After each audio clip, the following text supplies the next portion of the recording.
Mister 10 ரூபாய் 10 ரூபாய் செஞ்சதுதான் இவ்வளவு.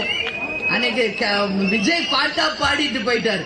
ஒவ்வொரு வாட்டி நான் கரூருக்கு போகும்போது 10 ரூபாவை பேசாம நான் வந்ததே கிடையாது. என்ன அப்படி என்ன உங்களுக்கு வெறி? என்ன கரூருக்கு என்ன நீங்க ராஜாவா? நீ ஜெயிலுக்கு போனீங்கல்ல, ஜெயிலுக்கு போனீங்களே, அப்படியே நாடகம் நடிச்சுக்கிட்டு வேன்ல படுத்துக்கிட்டு பேண்ட் எல்லாம் யூரின் போயிட்டு போனாரா இல்லையா? போனாரா இல்லையா? அப்புறம் இன்னைக்கு மட்டும் எங்க வந்துச்சு வீரப்பு?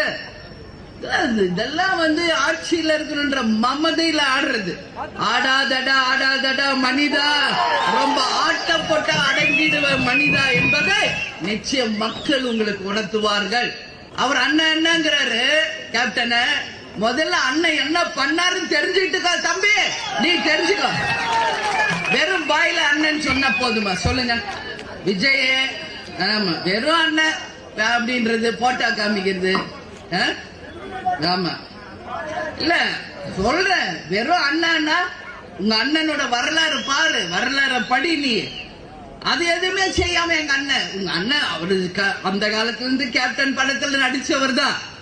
17 படம் கேப்டன். அவங்க SAC படத்துல நடிச்சவர் தான், இல்லன்னு சொல்ல. நம்ம பக்கத்து வீடு தான்.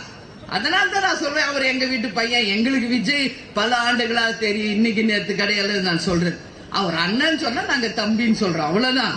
ஆனா மலைக்கும் மடுவுக்கான வித்தியாசம், கேப்டனுக்கு உங்களுக்கான வித்தியாசம் மலைக்கும் மடுவுக்கான வித்தியாசம். நீங்க கேப்டன் என்ற புத்தகத்தை தரோவா படிக்கணும். நீங்க சும்மா